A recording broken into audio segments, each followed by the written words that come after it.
ونعوذ بالله من شرور أنفسنا ومن سيئات أعمالنا من يهده الله فلا مضل له ومن يضلله فلا هادي له أي فلن تجد له وليا مرشدا ونشهد أن لا إله إلا الله وحده لا شريك له ونشهد أن سيدنا ونبينا وحبيبنا ومولانا محمدا عبد الله ورسوله الذي أرسله بالحق بشيرا ونذيرا وداعيا إلى الله بإذنه وسراجا منيرا أما بعد فقد قال الله تعالى في كلامه المجيد وفرقان الحميد أعوذ بالله من الشيطان الرجيم بسم الله الرحمن الرحيم المال والبنون زينة الحياة الدنيا والباقيات الصالحات خير عند ربك ثوابا وخير أملا وقال تعالى في شان رسوله وحبيبه آمرا ومخبرا إن الله وملائكته يصلون على النبي يا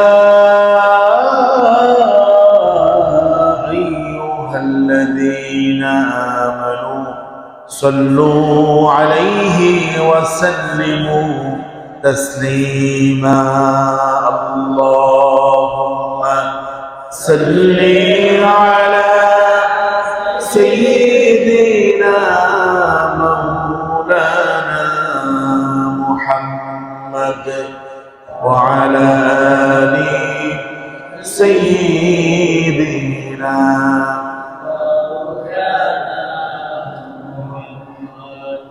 رسول তোমারি জন্য মন কাঁদে আখি কাঁদে ভুবন কাঁদে শুধু বেদনায় হৃদয়ে সে বাসা বাঁধে আল্লাহুম্মা সাল্লি আলা مولانا محمد وعلى آل سيدنا بلغ العلا بكماله كشف الدجى بجماله حسنت جميع خصاله صلوا عليه ঐতিহ্যবাহী মিরগঞ্জ কেন্দ্রীয় জামে মসজিদে পবিত্র জুমার দিনে আগত কাছের এবং দূরের সম্মানিত প্রাণপ্রিয় মুসল্লিয়ানে কেরাম, আপনারা কেমন আছেন? আমাদেরকে যিনি ভালো রেখেছেন, সুস্থ রেখেছেন, আমরা সেই মনিবের জন্য, আল্লাহ সুবহানাহু ওয়া তাআলার জন্য শুকরিয়া আদায় করে মুহাব্বতের সাথে সকলে বলছি আলহামদুলিল্লাহ। সম্মানিত মুসল্লিয়ানে কেরাম, আমরা গুরুত্বপূর্ণ একটি বিষয় নিয়ে আজকে কথা বলতে চাই। সেটি হচ্ছে, দুটো বিষয়ে আজকে আমাদের কথা হবে। প্রথম হচ্ছে সিরিয়া বিজয়, মুসলমানদের অন্যতম একটা বিজয়, ঠিক কিনা? এরপরে আমাদের সন্তানগুলো দিন যত যাচ্ছে, আমাদের সন্তানের আচার আচরণ, চলাফেরা, দৃষ্টিভঙ্গি পরিবর্তন হচ্ছে। এক্ষেত্রে আমাদের কি কি করণীয় সে বিষয়ে আমরা কথা বলবো ইনশাআল্লাহ।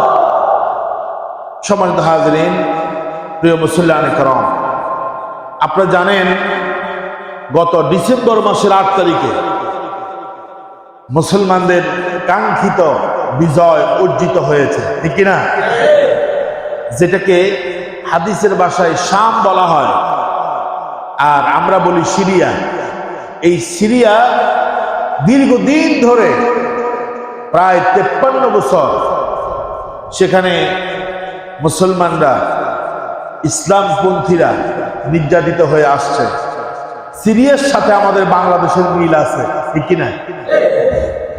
সিরিয়া তো 1971 সালে, আপনার 1971 সালের ফেব্রুয়ারি মাসের 22 তারিখ থেকে, খেয়াল রাখবেন, 1971 সালের ফেব্রুয়ারি মাসের 22 তারিখ থেকে আপনার 2000 সালের জুন মাসের 10 তারিখ, দীর্ঘ প্রায় কত বছর?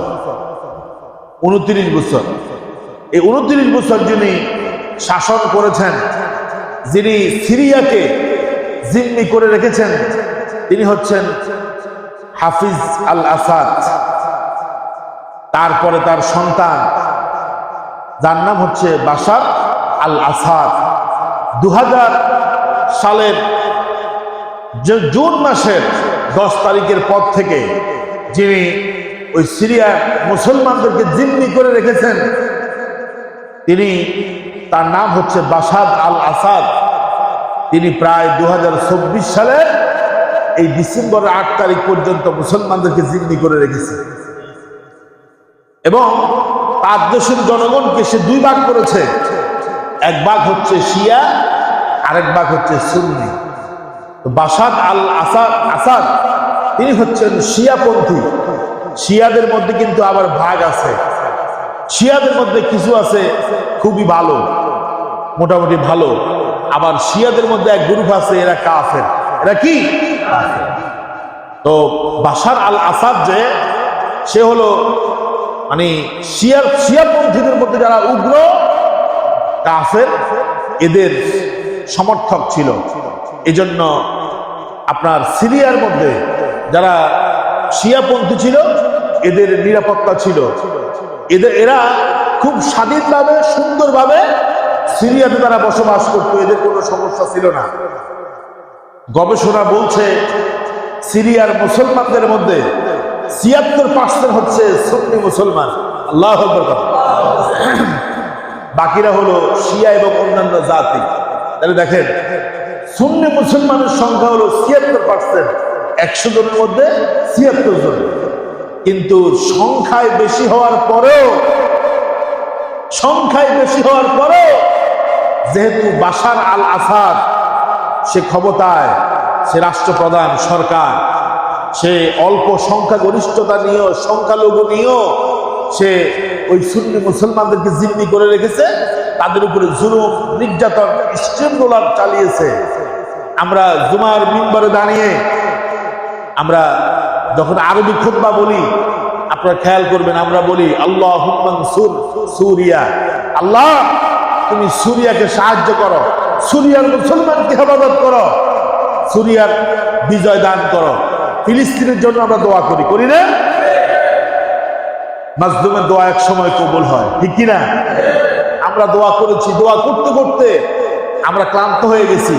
ঠিক সেই মুহূর্তে আল্লাহ সুবহানাহু ওয়া তাআলা সিরিয়ার মুসলমানদেরকে বিজয় দান করেছেন। সুবহানাল্লাহ।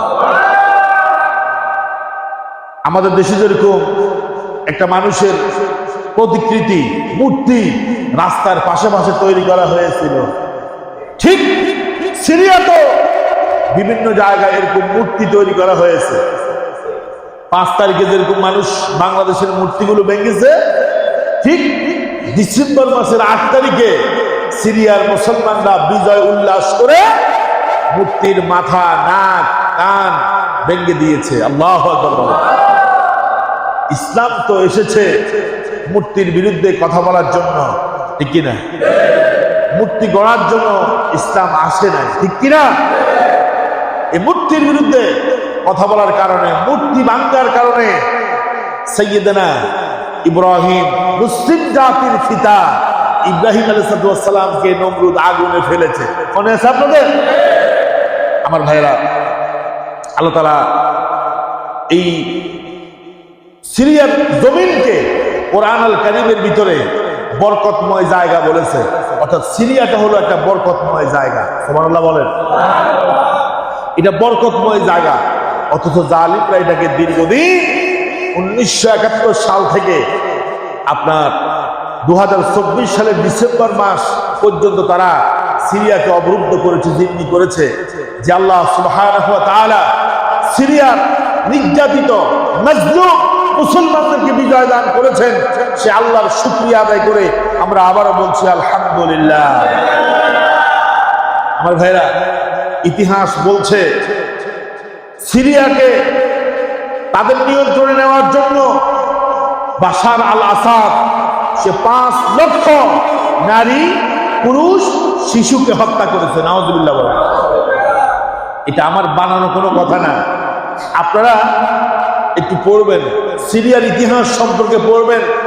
এই বাশার আল আসাদ এত জালিম ছিল, সে 5 লক্ষ নারী, পুরুষ, শিশুকে সে হত্যা করেছে। নাউজুবিল্লাহ বলেন। তাহলে বোঝা গেছে জালিমরা যতই জুলুম করুক, দিন শেষে মুসলমান যারা ইমানদার, মাজলুম যারা, তাদেরকে বিজয় দান করেন কে? আমার ভাইরা, এই বাশার আল আসাদের জুলুম সহ্য করতে না পেরে প্রায় 10 মিলিয়ন মানে 1 কোটি, 10 মিলিয়নের কত কোটি? 1 কোটি মানুষ তুরস্কে তারা শরণার্থী হিসাবে, রিফিউজি হিসাবে তারা আশ্রয় নিয়েছে। তুরস্কের প্রেসিডেন্ট এরদোগান তিনি বলেছেন, 1 কোটি কেন, যদি 5 কোটি মানুষও তুরস্কের কাছে আশ্রয় চায়, মাজলুম মুসলমান, আমি তুরস্কের প্রেসিডেন্ট হয়ে বলছি তাদেরকে আমি আশ্রয় দিতে কোনো বাধা দেব না। আল্লাহু আকবার। যখন নির্যাতন স্টিমুলার চলেছে, বাশার আল আসাদের সেনাবাহিনী জুলুম করেছে, নির্যাতন করেছে, তখন সেই দেশে কিছু মুজাহিদ বাহিনী তৈরি হয়েছে। আল্লাহু আকবার। 8 তারিখে যখন মুসলমানদের বিজয় হয়েছে, মুসলমানরা সিরিয়ার রাজধানী দামেস্কের মধ্যে যখন বিজয় মিছিল করেছে, উল্লাস করেছে, তাদের স্লোগান ছিল আল্লাহু আকবার। কি ছিল? নারায়ে তাকবীর, লিল্লাহি তাকবীর, আল্লাহু আকবার স্লোগান ছিল। কারণ মুসলমানদের অস্ত্র একটা, সেটা হচ্ছে নারায়ে তাকবীর, আল্লাহু আকবার। দামেস্কে তারা বিজয়ের পতাকা উড্ডীন করেছে, কালেমার পতাকা উড্ডীন করেছে। শুধু সিরিয়া নয়, ইনশাআল্লাহ এক সময় দিল্লিও মুসলমানরা বিজয় করবে, ঠিক কিনা? হাদিসের মধ্যে হিন্দুস্তানের যুদ্ধের কথা আছে, যে মুসলমানদের সাথে হিন্দুস্তানের একটা যুদ্ধ হবে, ঠিক কিনা? সেই যুদ্ধে মুসলমানরা বিজয় লাভ করবে। আমি বলি, বিজয়ের পতাকা শুধু বাংলাদেশ নয়, সিরিয়া নয়, পাকিস্তান নয়, বিশ্বের যত জায়গায় জালেম আছে সব জায়গায় মুসলমানরা বিজয়ের পতাকা উড়াবে, ঠিক কিনা? কোন এক সময় যদি বেঁচে থাকেন, দেখবেন দিল্লিতেও ভারতের রাজধানীতেও মুসলমানরা বিজয় পতাকা, কালেমার পতাকা উড়িয়েছে, ঠিক কিনা? আল্লাহ যেন ইসলামের বিজয়কে খুব সন্নিকটে এনে দেন, আমরা বলছি আমিন। আরো জোরে বলেন আমিন। আমার ভাইরা, এভাবে পৃথিবীতে যত জালেম আছে আল্লাহ যেন জালেমদেরকে নিস্তেরাবুদ করে মাজলুমদের বিজয়কে আল্লাহ যেন সুনিশ্চিত করে দেয়, আমরা বলছি আমিন। ফিলিস্তিন এখনো স্বাধীন হতে পারে নাই, প্রতিদিন সেখানে লাশ পড়তেছে, রক্ত চড়তেছে, মুসলমানরা দোয়া করতেছে, আল্লাহর কাছে দোয়া করতেছে, আল্লাহ রব্বানা আখরিজনা মিন হাযিহিল ক্বরিয়াতিল যালিমি আহলুহা, আল্লাহর কাছে দোয়া করতেছে আল্লাহ যেন জালেম আহাল থেকে ফিলিস্তিনের মুসলমানদেরকে বাঁচায়া দেয়, বলেন আমিন। আর জোরে কোন আমিন। আল্লাহ যেন ফিলিস্তিনকে একটি স্বাধীন, একটি বিজয়ী রাষ্ট্র হিসাবে কবুল করে, আমরা বলছি আমিন। তাহলে বাংলাদেশের ইতিহাসের সাথে সিরিয়ার ইতিহাস মিল আছে, ঠিক না? ওটাও ৭১, এটাও ৭১। ওদেরও পতন হয়েছে 2024 সালে, আর আমাদের দেশের তারও পতন হয়েছে 2024 সালে, ঠিক কিনা? এতে মনে হয় আপনারা খুশি হইতে পারেননি? জোরে করেন আলহামদুলিল্লাহ। এবার আসুন আমরা আমাদের আলোচ্য বিষয় নিয়ে কথা বলব। আমরা দেখতেছি দিন যত যাচ্ছে, সময় যত গড়াচ্ছে, তত আমাদের সন্তানগুলোর আদব কায়দা আখলাক চরিত্র নষ্ট হচ্ছে, ঠিক কিনা? মাঝে মধ্যে অনেক পিতামাতা সন্তানের চরিত্র আচার আচরণ এগুলাতে বিরক্ত হয়ে অনেক মা বাবা দুনিয়া থেকে অনেকে স্টপ করে অসুস্থ হয়ে দুনিয়া থেকে বিদায় হচ্ছে, ঠিক কিনা? এই জন্য আমি বলি, আমরা যদি ইসলাম মানতাম, কোরআন সুন্নাহ যদি আমরা মানতাম, তাহলে আমাদের সন্তানগুলো বিপথে যেত না, কুপথে যেত না, ওরা ইসলামের উপরেই থাকতো, আর ইসলামের উপরে থাকলে পরে কোনো অশান্তি হতো না, ঠিক কিনা বলে? আমার ভাইয়েরা, আমি গত কয়েকদিন আগে আপনাদের পাশে আবু বকর সিদ্দিক রাদিয়াল্লাহু তাআলা আনহু, হযরত আবু বকর সিদ্দিক রাদিয়াল্লাহু তাআলা আনহু মসজিদে ওখানে মা বাবার উপরে সন্তানের কি দায়িত্ব এটা নিয়ে কথা বলেছি। আপনারা অনেকেই ছিলেন কিনা? আমরা মনে করি শুধু মা বাবার হক আছে সন্তানের উপরে, সন্তানের উপরে মা বাবার হক আছে, এটা হলো দ্বিতীয় নম্বরে। প্রথম নম্বরে হক হচ্ছে মা বাবার উপরে সন্তানের হক, ঠিক কিনা? এটা আগে আলোচনা করা দরকার। কারণ হলো, আপনি যদি আঙ্গুর গাছ লাগান তাহলে আপনি আঙ্গুর গাছ পাবেন, মান্দার গাছ লাগাইয়া আপনি আঙ্গুর ফল কখনো আশা করতে পারেন? আরবিতে একটা কথা আছে, ইন্নাকা লা তাজনি মিনাশ শাওকিল ইনাব, কাঁটাযুক্ত গাছ, মান্দার গাছ, কাঁটাওয়ালা গাছ লাগাইয়া কেউ আঙ্গুর ফল খাওয়ার আশা করতে পারে না। আপনার সন্তানকে আপনি যেভাবে গড়বেন, কামা তাদিনু তুদান, যেমন কর্ম তেমন ফল, আপনি যেভাবে তাকে গড়বেন, যত্ন করবেন, আপনার সন্তানটা ওভাবেই বেড়ে উঠবে, ঠিক কিনা? পাশাপাশি দুইটা ঘর, এখন দুই জাল বলে এটাকে নাকি? এই ঘরে একজন ভাবি, এই ঘরে আরেকজন ভাবি, এটা কি বলে? জাল বলে নাকি? দুই জাল মিলে দুইটা গাছ রোপণ করছে, লাউ গাছ। এখন একজনের লাউ গাছ সুন্দর করে বেড়ে উঠেছে, আবার কয়েকদিন পরে লাউও দিয়েছে, লাউয়ের পাতাও হয়েছে। আবার পাশের যিনি লাউ গাছ রোপণ করছে তারটা কয়েকদিন পরে মরে গেছে, সে লাউয়ের পাতাও খাইতে পারে নাই, আগাও খাইতে পারে নাই, ডগাও খাইতে পারে নাই, লাউ খাইতে। এখন যেই ভাবিটা মারা গেছে, ওই ভাবি পাশের ভাবিকে বলতেছে, ভাবি একই দিনে একই সময়ে গাছ লাগাইছিলাম, আপনারটাতে এত সুন্দর ফল ধরেছে, ফুল হয়েছে, ডগা বের হয়েছে, আপনি সব খেয়েছেন, আমি তো কিছু খেতে পারলাম না। ভাবি বলছে, শুনো, কারণ তো আছে, আমি লাগাইয়া গুণ যাই নাই, গাছ লাগাইয়া এখানে সার দিয়েছি, নিড়ানি দিয়েছি, পানি দিয়েছি, আগাছা পরিষ্কার করেছি, যত্ন করেছি, গাছটা বেড়ে ওঠার জন্য যা যা প্রয়োজন সব করেছি, এরপরে আল্লাহ আমাকে ফল দিয়েছে, ঠিক কিনা?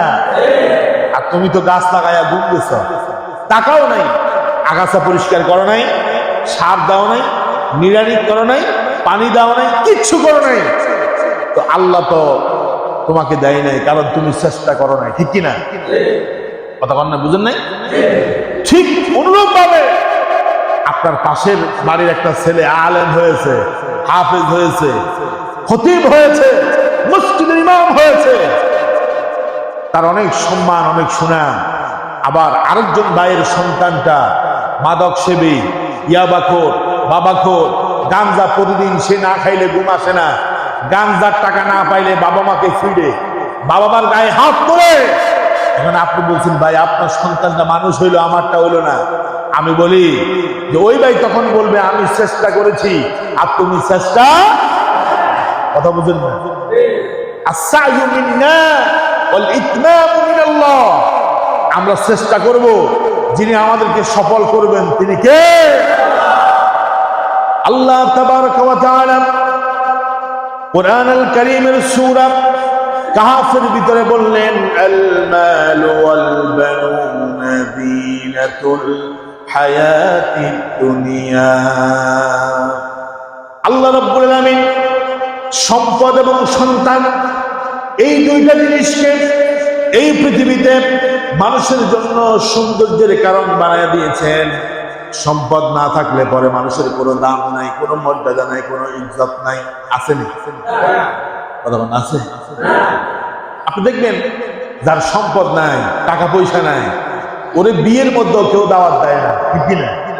কথা বলে না, দেয়, পরিচয় দেয় না, পরিচয় দিতে লজ্জাবোধ করে, বিয়ের মধ্যে দাওয়াত দেয় না, ঠিক কিনা? আল্লাহর ওয়াস্তে খাওয়া, সেখানেও দাওয়াত দেয় না। কোনো মূল্যই নাই, কোনো কদর নাই, কি নাই? তার টাকা নাই।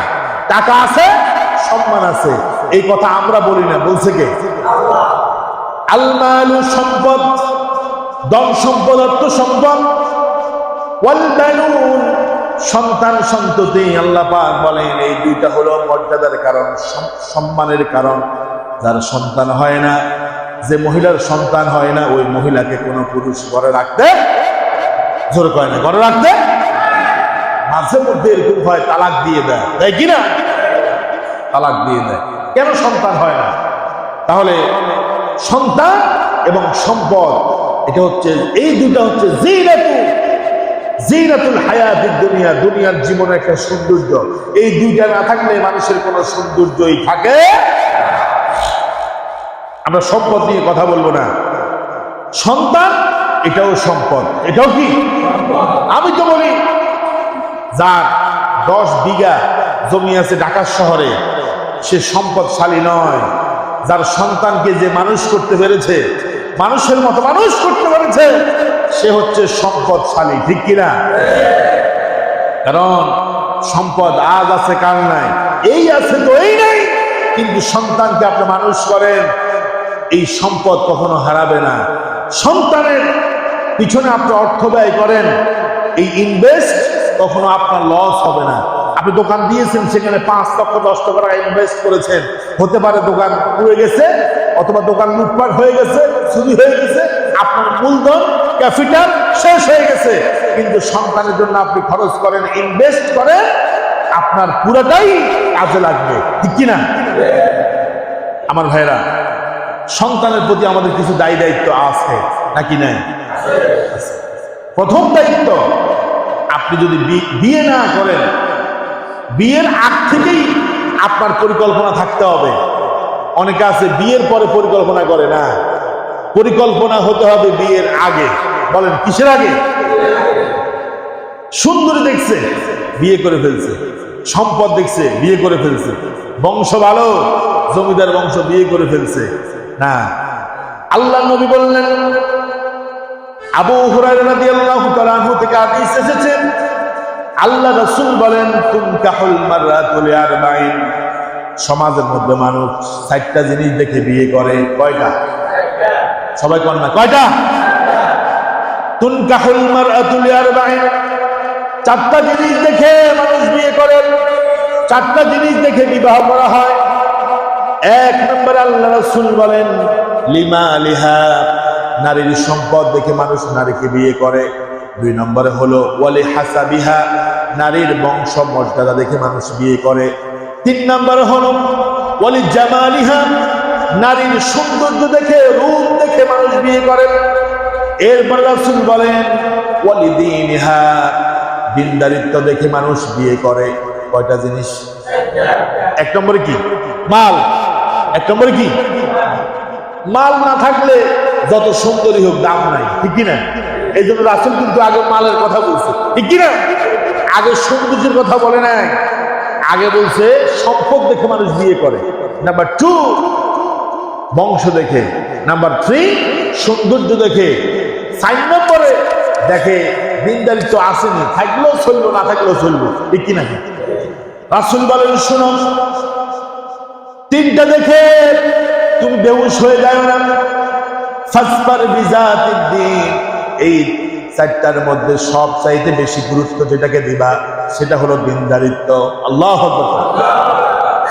যদি ওই 3টাকে গুরুত্ব দাও, শেষেরটাকে যদি গুরুত্ব না দাও, রাসূল বলেন তারিবাত ইয়াদাকা, তুমি নিজে ধ্বংস হয়ে যাবে, তোমার ধ্বংস অনিবার্য বলেছেন রাসূল সাল্লাল্লাহু আলাইহি ওয়াসাল্লাম।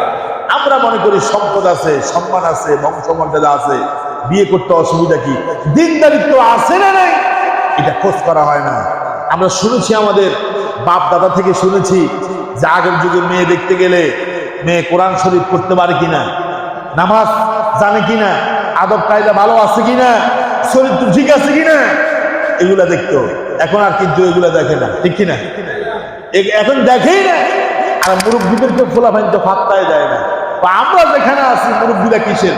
হ্যাঁ, বিবাহের দিনক্ষণ ঠিক করে এরপরে মুরব্বীদের দাওয়াতের একটা কার্ড ধরায় দেয়, অমুক কমিউনিটি সেন্টারে আপনার দাওয়াত। দেখেন, কমিউনিটি সেন্টার যখন বের হয়েছে, আমাদের ভালোবাসা, মহাব্বত, আত্মীয়ের পরিচয় চলে গেছে, ঠিক কিনা? দুই পক্ষের আত্মীয় কমিউনিটি সেন্টারে আসে, খাওয়া দাওয়া করে, কে ছেলে পক্ষ কে মেয়ে পক্ষ কেউ জানে না। কথা কয় না কেন? ওই যে এক লোকে সে আসছে দাওয়াত খেতে, তাকে কেউ দাওয়াত দেয় নাই। কমিউনিটি সেন্টার কিন্তু এরকম নেওয়া হয়, বিনা দাওয়াতের কিছু লোক এসে খেয়ে যায়, ঠিক কিনা? এখন একজনে জিজ্ঞাসা করতেছে, ভাই আপনি কোন পক্ষ? ওই যে আমি মেয়ে পক্ষ। আবার আরেকজন আসে জিজ্ঞাসা করছে, আপনি কোন পক্ষ?